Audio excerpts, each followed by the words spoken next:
Shalom, Bapak Ibu dan Saudara dari semuanya yang dikasihi oleh Tuhan Yesus Kristus. Hari ini kita berjumpa kembali untuk kita boleh bersama-sama memuji, menyembah Tuhan dan mendengarkan firman Allah. Amin. Dan hari ini saya percaya di hidup kita masih percaya akan Tuhan. Amin. Masih terus tekun setia kepada Tuhan. Yes. Karena kita percaya Tuhan yang kita sembah, Dia tidak pernah mengingkari janjinya. Haleluya. Dia Tuhan yang setia. Amin. Bahkan Tuhan sudah membuktikan Dia rela mati di kayu salib bagi kita semua. Oleh karena itu saya mengajak kita semua hari ini, mari kita naikkan pujian penyembahan kita. Kita bawa kehidupan kita kepada Tuhan dengan nyanyian syukur dan hati yang penuh rindu akan Tuhan.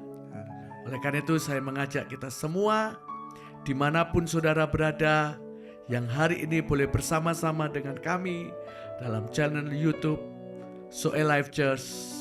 Mari kita boleh bersama-sama kita menaikkan doa terlebih dahulu kepada Tuhan. Mari kita berdoa. Bapakku yang baik, Bapa yang kami sembah di dalam nama Tuhan Yesus Kristus, kami mengucap syukur untuk hari ini Tuhan. Terima kasih untuk semua yang boleh kami alami. Kami katakan bahwa semuanya sungguh amat baik, karena rencana-Mu begitu indah dalam kami. Maka di hari ini Tuhan, kami menyerahkan roh jiwa tubuh kami kepada Tuhan. Tuhan yang menjamah kami, mengurapi kami, yang membuat semuanya baru, sehingga kami terima kesegaran, kekuatan, bahkan pemulihan di segala kehidupan kami. Dan hari ini biarkan kami memuliakan nama-Mu. Kami berkata darah Yesus ada pada kami, karena darah-Mu itu yang menebus kami, yang telah menyucikan kami, memperdamaikan kami dengan Engkau. Dan lebih-lebih darah Yesus Kristus telah membenarkan kami. Kami menyerahkan semuanya Tuhan untuk hari ini, bahwa kami semua ada di hadirat-Mu. Kami menikmati Engkau, kami berjumpa dengan Engkau secara pribadi. Kami percaya anugerah-Mu, berkat-Mu yang baru bagi kami terjadi. Kami menyerahkan semuanya hanya di dalam nama Tuhan Yesus Kristus. Haleluya. Amin. Haleluya. Terima kasih Pak Daniel. Kita bersyukur kita memiliki Tuhan yang tak pernah gagal dalam rencananya. Dan apapun yang sedang kita gumuli, sedang kita jalani hari-hari ini, percayalah bahwa kita tidak akan pernah sendirian. Amin. Karena Dia adalah Bapa yang setia, Bapa yang selalu mendampingi kita. Mari saudaraku, sama-sama dengan kami kita nyatakan pujian, kita ekspresikan itu bahwa Dialah sukacita kita. Sukacita daripada Tuhan bersifat kekal. Haleluya. Come on. Adalah sukacita di hatiku, di hatiku, di hatiku adalah sukacita di hatiku, diberikan Tuhanku. Mari bertepuk tangan ikuti ramai ini saudaraku.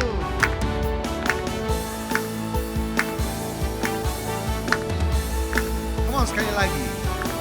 Adalah sukacita di hatiku, di hatiku, di hatiku adalah sukacita di hatiku, diberikan Tuhanku. Aku bersyukur, bersukacita, kasih Tuhan diam di dalamku. Aku bersyukur, bersukacita, kasih Tuhan diam di dalamku.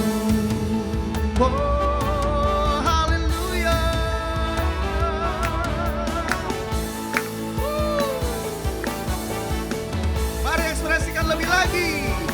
Adalah sukacita di hatiku, di hatiku, di hatiku adalah sukacita di hatiku, diberikan Tuhanku.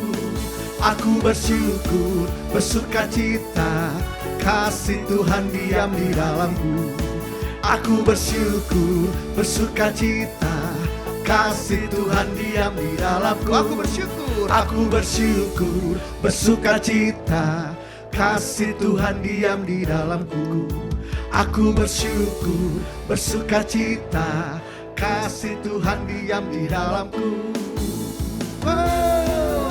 Aku bersyukur, bersukacita, Amin. kebaikan. Aku bersyukur, bersukacita, kasih Tuhan diam di dalamku.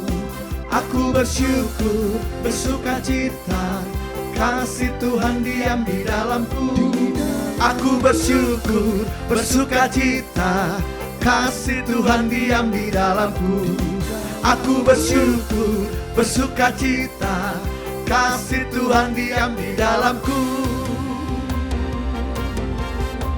Karena dia di dalam kita, maka kita dapat mengatakan bahwa kita tidak mau khawatir atas apapun. Katakan, jangan kamu khawatir, burung di udara dia pelihara. Jangan kamu khawatir, bunga di padang dia hiasi. Haleluya. Jangan kamu khawatir, apa yang kau makan, minum, pakai. Jangan kamu khawatir, Bapa di surga memelihara. Sekali lagi, jangan kamu khawatir. Jangan kamu khawatir, burung di udara dia pelihara. Jangan kamu khawatir, bunga di padang dia hiasi.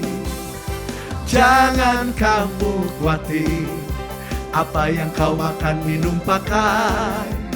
Jangan kamu khawatir, Bapa di surga memelihara. Katakan, aku tidak khawatir. Aku tidak khawatir, burung di udara dia pelihara. Haleluya. Aku tidak khawatir, bunga di padang dia hiasi. Aku tidak khawatir, apa yang ku makan, minum, pakai. Aku tidak khawatir, Bapa di surga memelihara. Katakan sekali lagi, aku tidak khawatir. Aku tidak khawatir, burung di udara dia pelihara. Aku tidak khawatir, bunga di padang dia hiasi. Haleluya. Aku tidak khawatir, apa yang ku makan, minum, pakai. Aku tidak khawatir, Bapa di surga memelihara. Aku tidak khawatir, Bapa di surga memelihara. Aku tidak khawatir, Bapa di surga memelihara. Amin. Yes. Haleluya.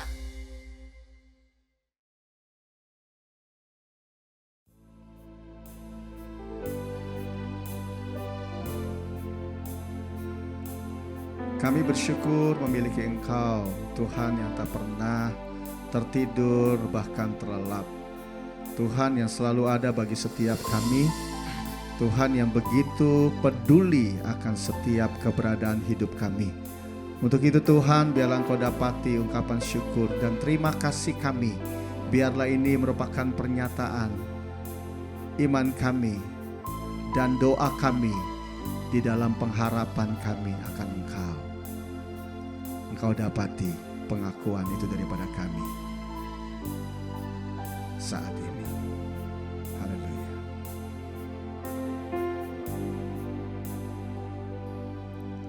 Dalam segala keadaan, Yesus Kau selalu ada.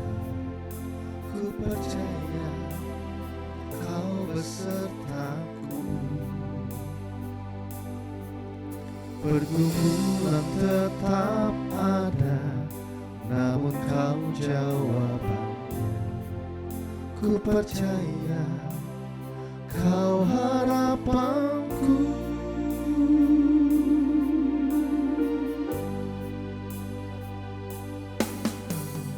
Yesus, aku percaya. Yesus, Kau selalu ada.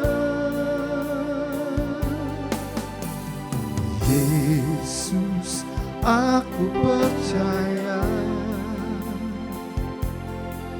selalu Kau jawabannya. Oh.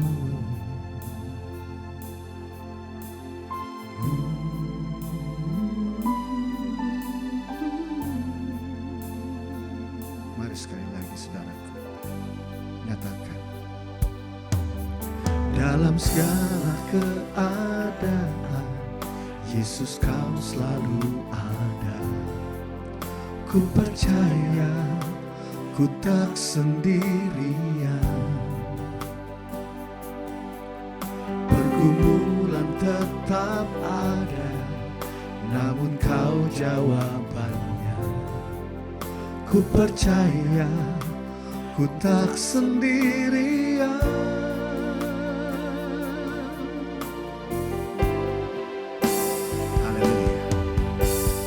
Yesus, aku percaya, Yesus, Kau selalu ada.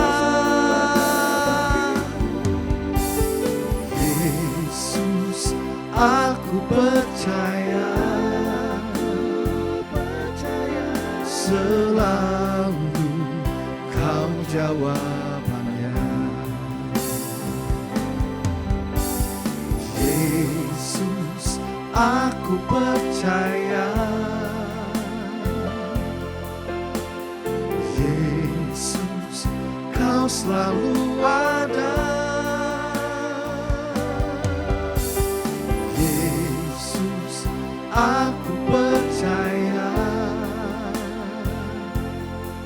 selalu Kau jawabannya. Biarkan musik melantunkan pujian ini. Kita naikkan syukur secara pribadi. Terima kasih. Terima kasih untuk kebaikan. Terima kasih. Kau setia.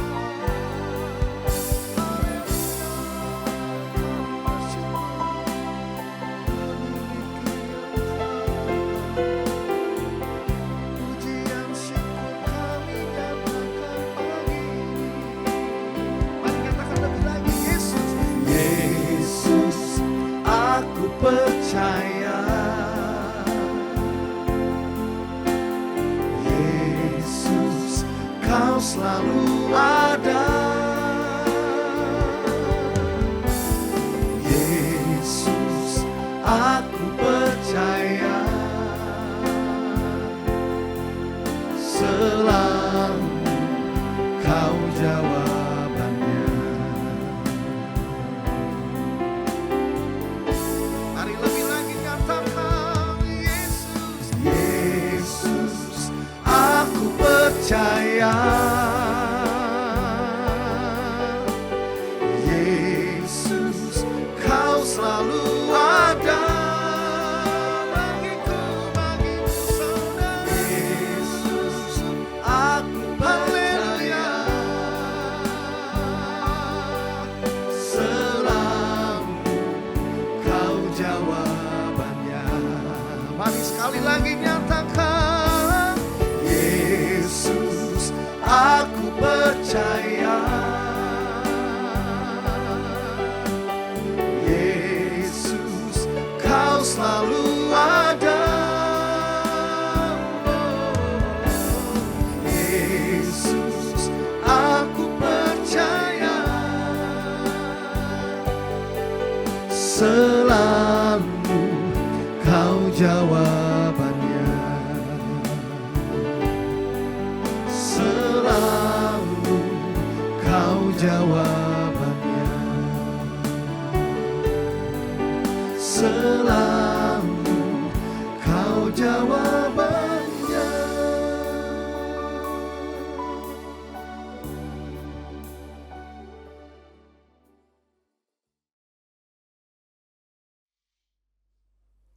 Shalom saudara-saudara, kita berjumpa kembali di acara ATM, acara tengah minggu.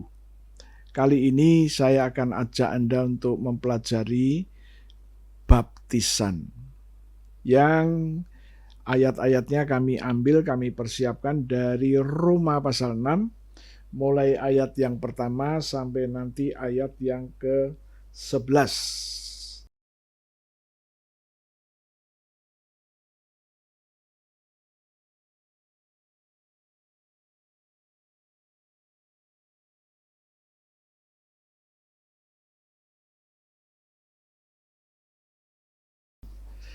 Ya, saya akan ajak Anda berdoa terlebih dahulu supaya kita semua mendapatkan pewahyuan dari Tuhan, sehingga kita bisa mengerti firman Tuhan. Tuhan Yesus, kami datang kepadamu dalam acara tengah minggu yang kami singkat ATM. Tuhan, kami percaya kami sangat membutuhkan acara tengah minggu untuk memberi kekuatan kepada kami, memberi pewahyuan kepada kami, memberi penghiburan, memberi jalan keluar. Semuanya itu sudah Tuhan janjikan, sudah Tuhan ucapkan, dan itu pasti terjadi. Terima kasih Tuhan, kami membuka roh kami untuk diisi firman-Mu. Demi nama Yesus kami berdoa. Haleluya, puji Tuhan. Amin. Saudara-saudara, tatkala kita mendengar bahwa kita dibaptis, ya, banyak orang di luar sana yang nggak ngerti, ya. Ada dua kelompok paling tidak, pembaptisan secara percik dan pembaptisan secara selam, ya. Percik sudah terjadi ratusan tahun yang lalu, ya. Selam dilakukan oleh kelompok-kelompok eseni. Setiap kali mereka mau membaca firman Tuhan, mereka harus mandi dengan cara menyelam, ya. Nah, kita tidak diskusi itu, tapi kita mau mendiskusikan arti dari baptisan itu.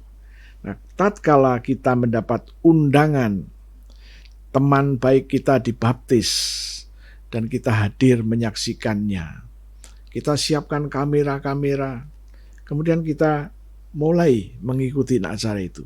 Begitu acara itu dimulai, orang-orang yang sudah mendaftar untuk dibaptis, kemudian mereka ganti jubah putih biasanya. Kemudian mereka sesuai dengan urutan satu persatu diajak masuk ke dalam kolam. Kita siap dengan kamera, kita membuat foto-foto. Nah, tatkala foto-foto itu sudah jadi, yang kita lihat pada waktu itu yang ada di kamera itu.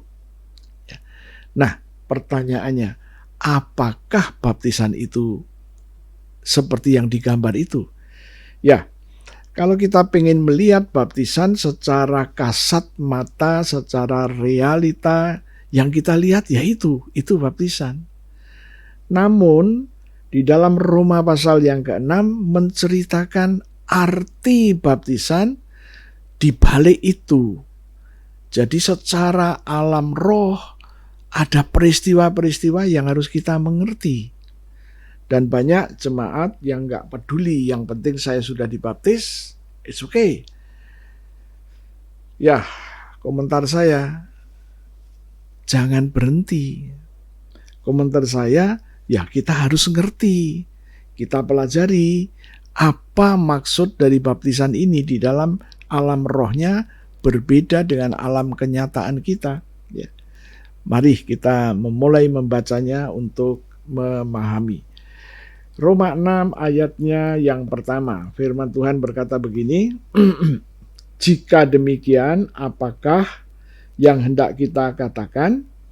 Bolehkah kita bertekun dalam dosa supaya semakin bertambah kasih karunia itu?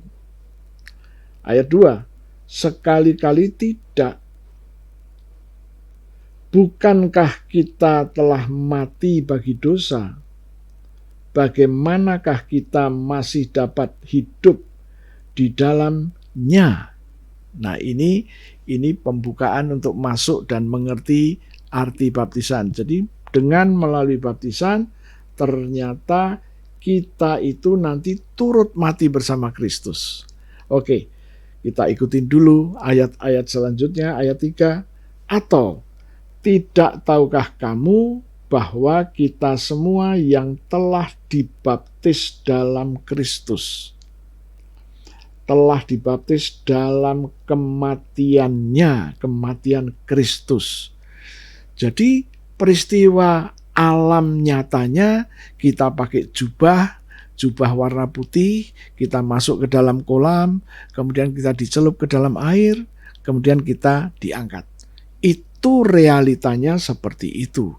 Namun Alkitab mulai menjabarkan ayat yang ketiga. Atau tidak tahukah kamu bahwa kita semua telah dibaptis dalam Kristus, telah dibaptis dalam kematiannya. Ayat yang baru saja kita baca, kita mengerti tatkala kita dibaptis, sesungguhnya kita dibaptis ke dalam Kristus, artinya kita dimasukkan di dalam kematiannya. Yesus mati tergantung di kayu salib. Berarti tatkala kita dibaptis ke dalam Kristus, sesungguhnya kita juga ikut disalibkan bersama Kristus. Ini pengertian alam rohnya. Kemudian ayat yang keempat. Dengan demikian, kita telah dikuburkan bersama-sama dengan Dia oleh baptisan dalam kematian, supaya sama seperti Kristus telah dibangkitkan dari antara orang mati oleh kemuliaan Bapa, demikian juga kita akan hidup dalam hidup yang baru. Nah, ini menjabarkan begini. Urutannya, Yesus dijatuhi hukuman salib, maka eksekusinya dijalankan. Yesus harus memikul salibnya sendiri, namun tidak kuat karena sudah semalaman tidak beristirahat. Ya. Kemudian suruh seseorang untuk membantu memikul salibnya Yesus. Akhirnya sampai di Golgota. Apa yang terjadi?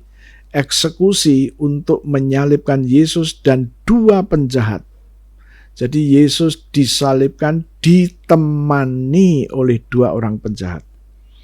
Nah, proses penyaliban terjadi, salib ditidurkan, kemudian Yesus tidur di atas kayu salib itu, dipaku, ya. Kedua tangannya dipaku, kedua kakinya dipaku. Setelah itu ditarik, dimasukkan ke dalam lubang yang sudah disiapkan. Nah, kemudian ditutup dengan batu supaya kuat menyangga tubuhnya Yesus. Nah, begitu juga dengan kedua penjahat itu disalibkan bersama-sama dengan Kristus. Nah, pada waktu penyaliban itu, penderitaan Kristus amat sangat berat.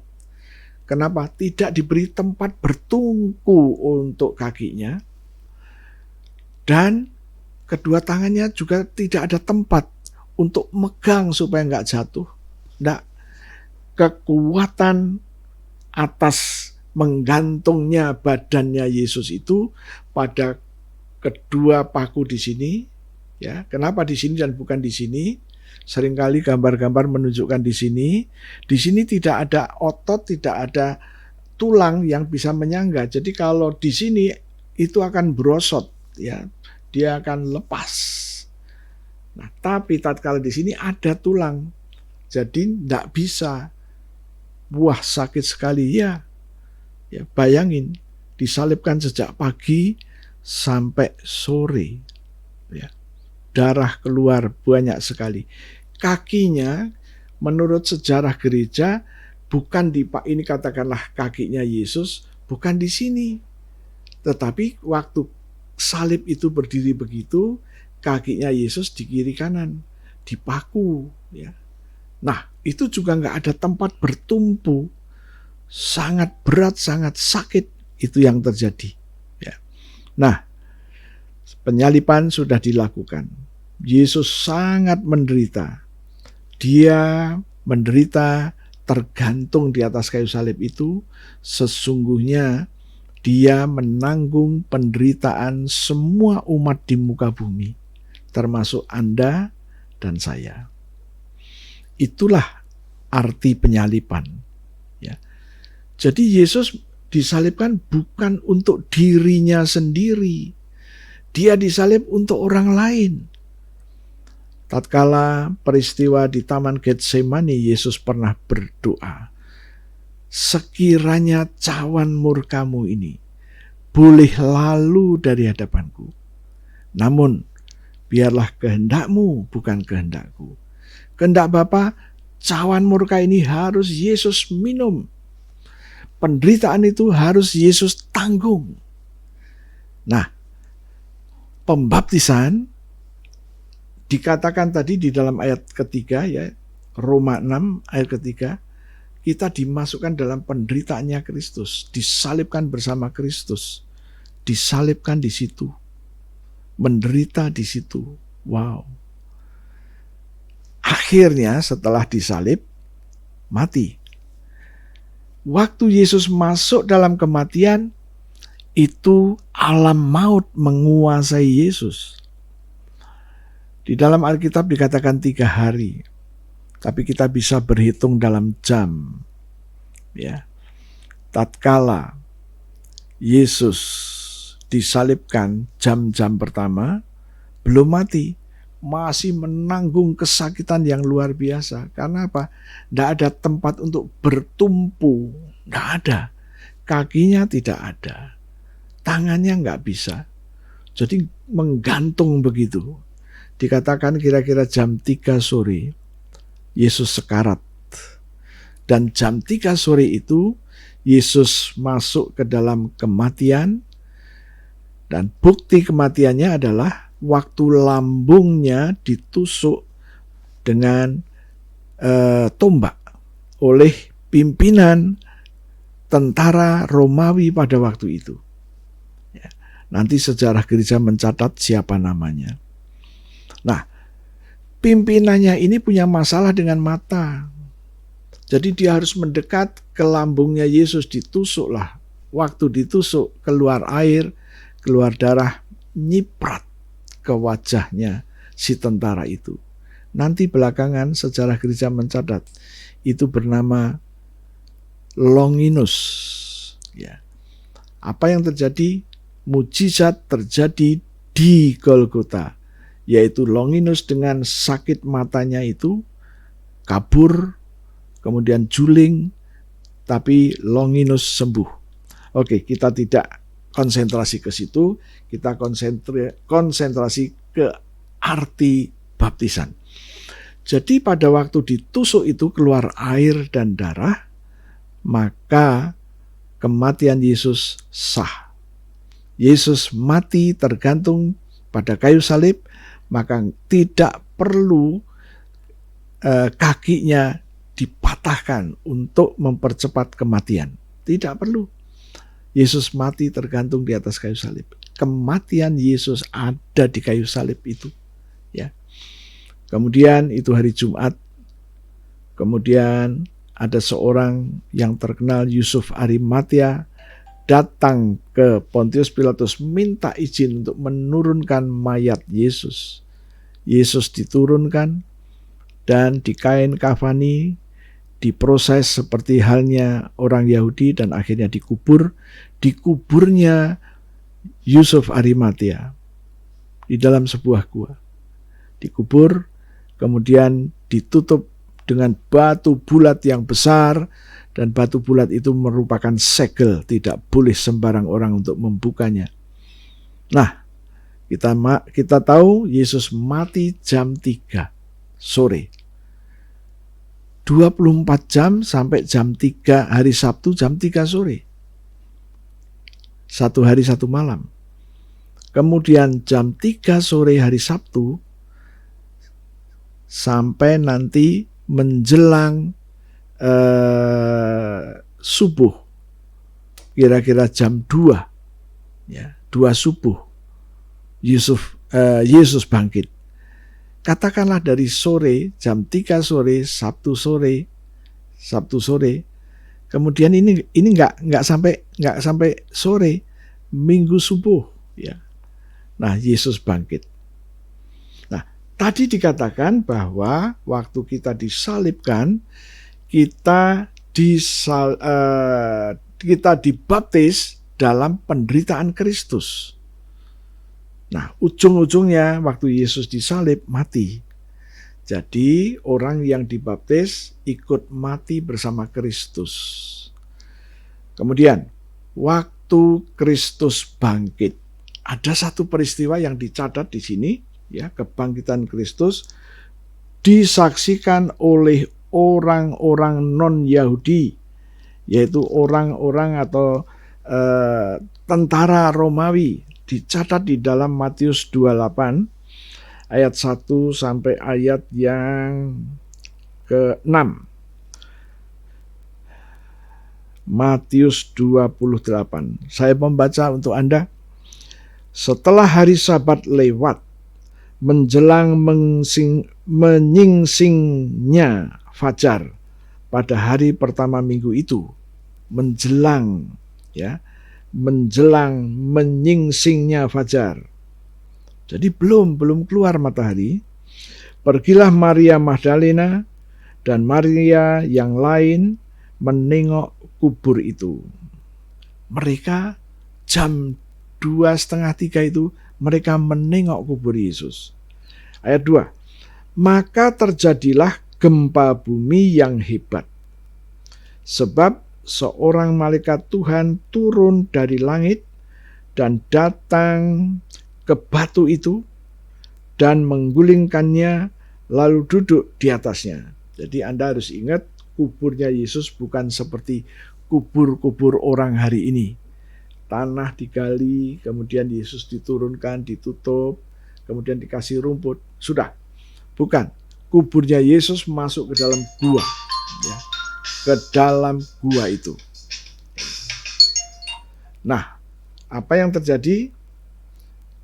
Gua itu adalah bukit Golgota, ya, bukit Golgota, kemudian digali, ya, ada bagian yang keras, ya, digali, ya, menjadi satu ruangan. Nah, itulah kuburnya Yesus, ditutup oleh batu yang lebarnya hampir 2 jengkal, ya, ditutup sama itu.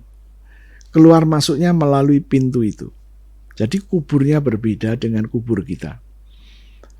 Sehingga pada waktu dikatakan malaikat itu tiba, saya akan membacakan yang berikutnya. Dikatakan ayat ketiga, maka terjadilah gempa bumi yang hebat, sebab seorang malaikat Tuhan turun dari langit dan datang ke batu itu dan menggulingkannya, lalu duduklah di atasnya. Ayat yang ketiga. Wajah malaikat tadi bagaikan kilat dan pakaiannya putih bagaikan salju. Siapa yang melaporkan ini? Yang melaporkan ini adalah tentara-tentara Romawi yang ditugaskan untuk menjaga kuburnya Yesus. Kemudian ayat yang keempat, dan penjaga-penjaga itu gentar. Penjaga-penjaga ini orang Romawi, gentar, ketakutan, dan menjadi seperti orang-orang mati. 5. Akan tetapi malaikat itu berkata kepada perempuan-perempuan itu, janganlah kamu takut, sebab aku tahu kamu mencari Yesus yang disalibkan itu.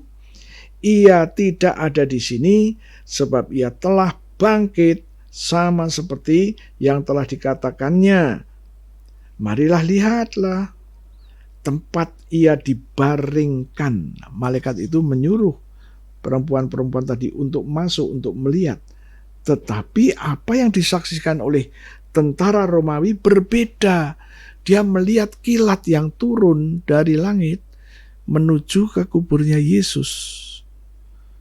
Nah, nanti bagian lain dalam Alkitab berkata, waktu itu Roh Tuhan turun. Nah, coba kita membaca di dalam Roma pasal yang ke-6 tadi. Kita harus membaca beberapa ayat supaya kita tidak, atau pengetahuan kita lengkap. Oke, ayat 6 Pak, pasal 6 ayat yang keempat. Dengan demikian kita telah dikuburkan bersama-sama dengan Dia oleh baptisan dalam kematian, supaya sama seperti Kristus telah dibangkitkan dari antara orang mati oleh kemuliaan Bapa. Nah, kemuliaan ini apa? Yaitu tadi, malaikat Tuhan turun dari langit, menyertai roh Tuhan tidak kelihatan. Nah, bersama dengan roh Tuhan masuk kembali ke dalam Yesus, keilahiannya kembali, ya, dan Yesus akhirnya bangkit. Ya. Kemudian dikatakan, demikianlah juga kita akan hidup dalam hidup yang baru. Nah, oh haleluya. Sekarang pasalnya yang ke-8 supaya makin jelas, ya. Ayat pasal 6 berkata kebangkitan Yesus itu adalah kemuliaan Allah. Sekarang Roma 8 ayat 11. Dan jika roh Dia, roh Tuhan, yang telah membangkitkan Yesus dari antara orang mati, diam di dalam kamu, maka Ia yang telah membangkitkan Kristus Yesus dari antara orang mati akan menghidupkan juga tubuhmu yang fana itu oleh rohnya yang diam di dalam kamu. Ya. Pasal 6 dan pasal 8 itu saling melengkapi. Jadi kebangkitan Yesus dimulai dengan ditandai, dilihat oleh tentara Romawi. Ada kilat dari langit turun ke kuburnya Yesus. Ya, di bagian yang lain saya membaca waktu kilat itu masuk, ada kuasa mendorong batu yang besar tadi jatuh berkeping-keping dan itu menimbulkan suara yang cukup keras. Nah, peristiwa turunnya malaikat di mana ada roh Tuhan di dalamnya itu membawa kemuliaan Yesus. Pasal 8, roh Tuhan yang turun yang membangkitkan Yesus. Dan roh Tuhan ini boleh tinggal di dalam Anda dan saya yang akan melakukan dalam hidupmu dan hidupku, yaitu pembaruan hidupmu. Tubuhmu diperbarui, hidupmu diperbarui. Oke, kembali kepada Roma pasal yang ke-6. Jadi kebangkitan Yesus dimulai dengan penglihatan tentara Romawi yang tidak ngerti. Ingat jam 2, jam 3 belum ada listrik. Sinar itu turun, masuk ke dalam kuburnya Yesus. Mereka menerjemahkan sesuai dengan pengetahuan yang mereka punya. Ya, ini pasti malaikat Tuhan. It's okay, no problem. Kita lanjut lagi. Ayat 4 sudah, sekarang ayat 5. Sebab jika kita telah menjadi satu dengan apa yang sama dengan kematian Yesus, kita juga akan menjadi satu dengan apa yang sama dengan kebangkitannya. Kalau kita sudah mati bersama Yesus, dikubur bersama Yesus, waktu Yesus bangkit, kita ikut bangkit. Kita ikut bangkit. Yesus yang bangkit, kita juga ikut bangkit. Itu ayat yang kelima. Ayat yang keenam. Karena kita tahu bahwa manusia lama kita telah turut disalibkan supaya tubuh dosa kita hilang kuasanya. Manusia lama yang disalibkan itu. Kemudian dikatakan, agar jangan kita menghambakan diri lagi kepada dosa. Anda sudah ditebus, maka jangan menghambakan diri lagi. Kalau Anda berbuat dosa, Anda punya kemauan sendiri. Tuhan sudah mencegah. Ya. Kalau Anda menyadari, tatkala dosa yang sudah kamu lakukan itu akan masuk ke dalam pikiranmu, perasaanmu, ya. Dan nanti Anda membuat keputusan, oke, aku mau melakukannya. Nah, terus gimana? Nah, nanti kita diajarin bagaimana tatkala dosa itu mengganggu kamu untuk melakukannya. Ada cara yang harus kita kerjakan. Nah, inilah pengertian baptisan yang harus kita pahami. Oke, sekarang ayatnya yang ke-7. Sebab siapa yang telah mati, ia telah bebas dari dosa. Kita telah mati bersama Yesus melalui baptisan, kita bebas dari dosa. 8. Jadi jika kita telah mati dengan Kristus, kita percaya bahwa kita akan hidup juga dengan Kristus. Ini hukum yang harus terjadi. Ini hukum roh di balik peristiwa baptisan itu. Ayat yang ke-9. Karena kita tahu bahwa Kristus sesudah ia bangkit dari antara orang mati, tidak mati lagi. Maut tidak berkuasa lagi atas dia. Kalau maut tidak berkuasa atas dia, maut juga nggak boleh berkuasa atas kita. Kegagalan tidak bisa berkuasa atas Yesus, kegagalan juga tidak boleh berkuasa atas kita. Tulah-tulah, kutuk-kutuk tidak bisa masuk lagi ke dalam Yesus, begitu juga tidak boleh masuk ke dalam tubuhmu. Santet-santet tidak boleh masuk ke tubuh Yesus, begitu juga tidak boleh masuk ke dalam tubuhmu dan tubuhku. Ayat 10. Sebab kematian Yesus adalah kematian terhadap dosa. Yesus mati karena dosa. Bukan Yesus mati karena penyakit atau lainnya. Satu kali dan untuk selama-lamanya, dan kehidupannya adalah kehidupan bagi Allah. Jadi untuk orang-orang yang sudah dibaptis, sudah mati bersama Yesus.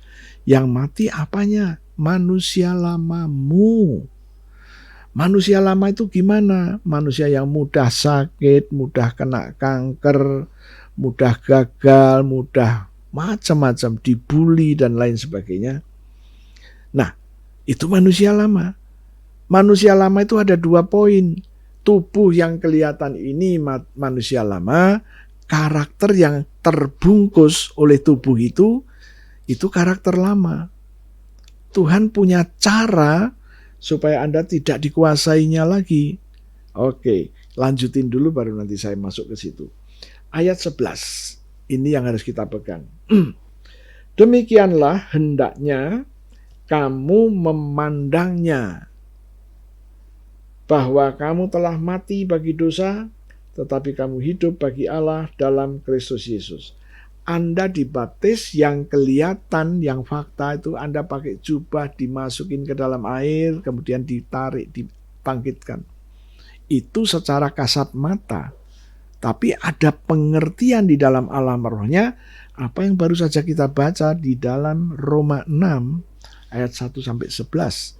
Kemudian ayat 11 berkata, demikianlah hendaknya kamu memandang peristiwa pembaptisan, ya ini yang disebutkan di dalam roh tadi, ya ini bukan yang difoto, cuman Anda pakai baju putih, Anda dicelupin ke dalam air, Anda basah dari rambut sampai ke kaki.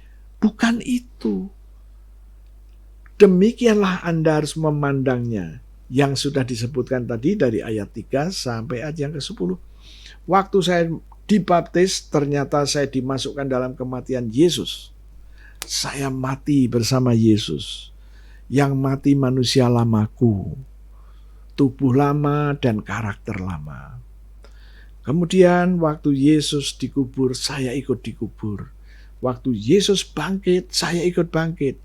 Kebangkitan Yesus diinisiasi dengan rohnya Tuhan.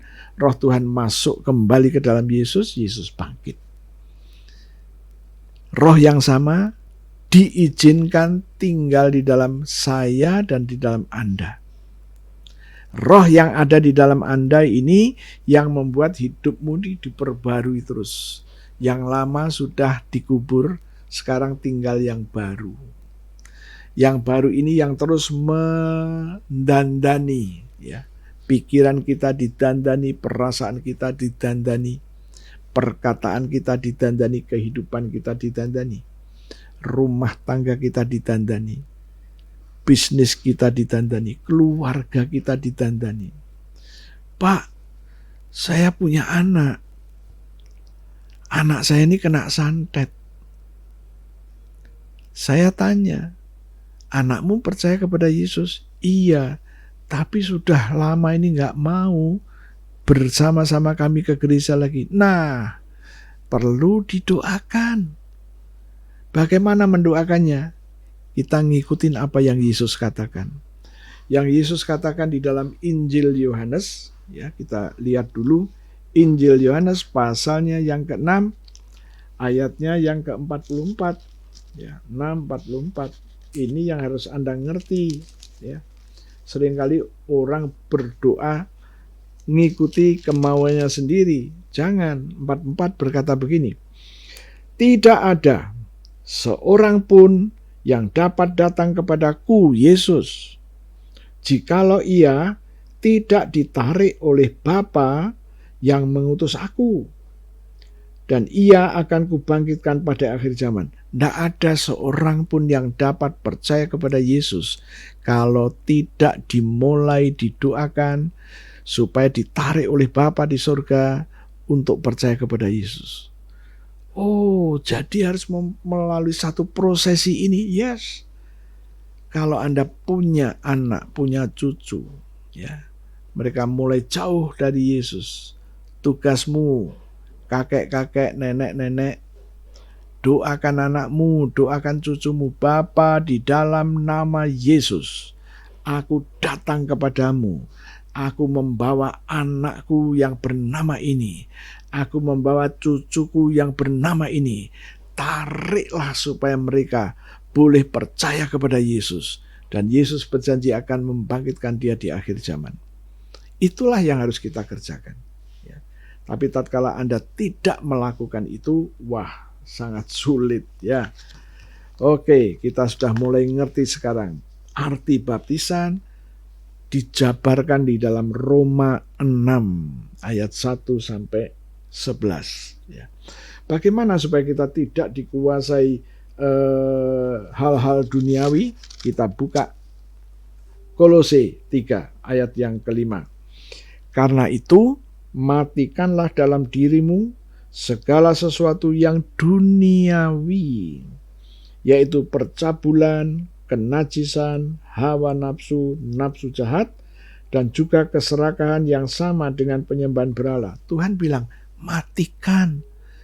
Terus gimana? Kita ngomong, Tuhan, aku berdiri atas Kolose 3 ayat 5, sekarang aku matikan hal-hal yang duniawi yang ada di dalam diriku. Duniawi yang ada di dalam diriku apa? Percabulan, kenajisan, hawa nafsu, nafsu jahat, dan juga keserakahan yang sama dengan penyembahan berhala. Mulai saat ini aku matikan. Tidak boleh hidup di dalam hidupku. Aku matikan.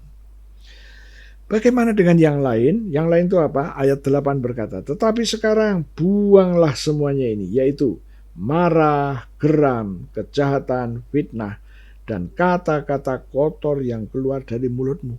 Anda nggak mungkin bisa. Anda mulai dengan ngomong, Tuhan, aku datang kepadamu, aku berdiri atas Kolose 3 ayat 8. Sekarang aku buang ini.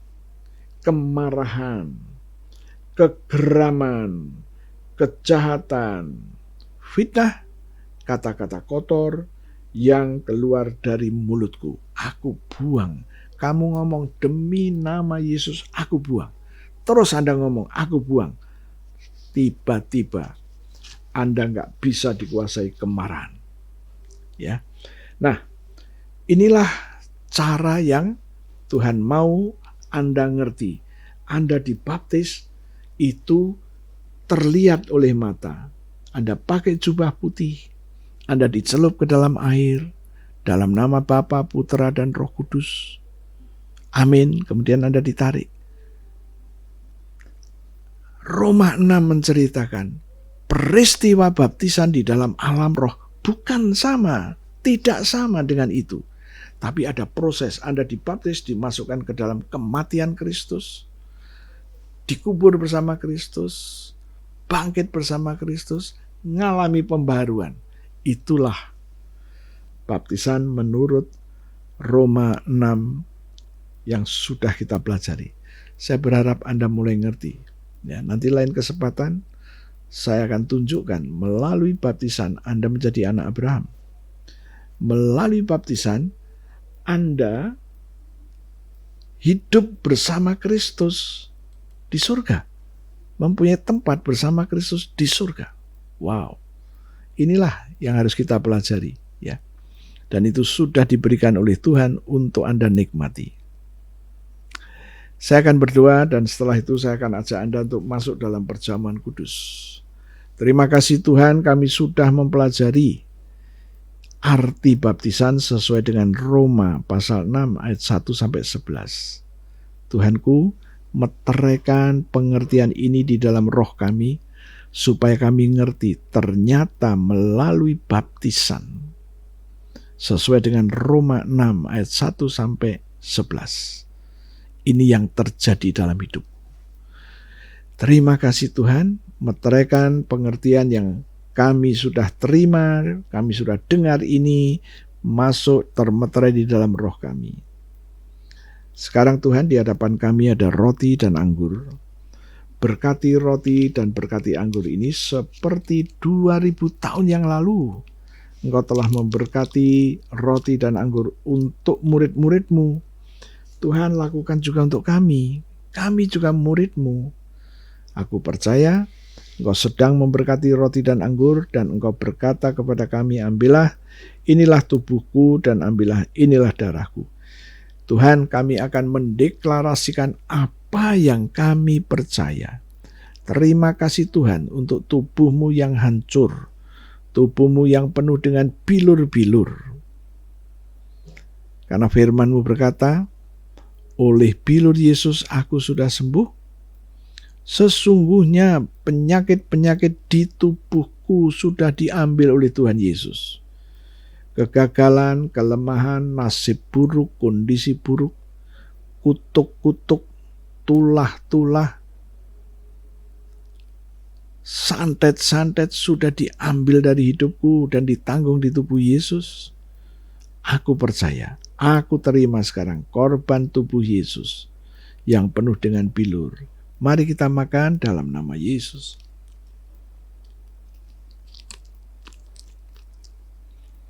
Terima kasih Tuhan untuk darah-Mu, darah Yesus yang keluar dari sekujur tubuh-Mu.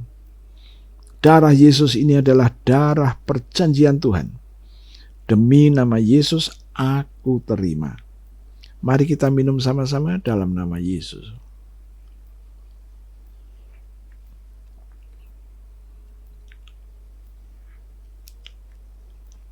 Terima kasih Tuhan. Aku baru saja makan daging-Mu dan minum darah-Mu. Firman-Mu berkata, Engkau memberikan kepada kami hidup kekal. Demi nama Yesus, aku terima hidup kekal itu. Di dalam hidup kekal, tidak ada alam maut. Di dalam hidup kekal, tidak dikuasai penyakit-penyakit. Di dalam hidup kekal, tidak dikuasai kegagalan, kemiskinan. Tuhan, kami terima hidup kekal itu. Hidup kekal itu ada dan menyatu dengan hidupku. Dan Engkau berfirman dalam Galatia 6 ayat 17, dalam Roma 5 ayat 9, bahwa Engkau sudah membenarkan hidup kami, tubuh kami, organ-organ kami dengan darah perjanjian. Itu sebabnya kami melangkah dengan iman, kami mengambil darah Yesus. Kalau Anda punya masalah dengan vertigo, oleskan di kepalamu. Punya masalah dengan katarak, oleskan di matamu. Anda punya masalah dengan penyempitan di jantung, oleskan, katakan, Tuhan, aku mengambil darah-Mu, aku taruh di jantungku, di mataku, di kepalaku, seluruh tubuhku aku taruh darah-Mu. Pembenaran atas organ-organku sudah dilakukan oleh Tuhan. Kalau Tuhan sudah lakukan, maka tidak ada masalah lagi di tubuhku. Inilah imanku, terjadilah dalam hidupku. Haleluya, puji Tuhan. Amin. Sampai berjumpa lagi di waktu yang akan datang. Ya, kita akan bertemu lagi di ATM, ya, acara tengah minggu. Tuhan Yesus memberkati. Amin.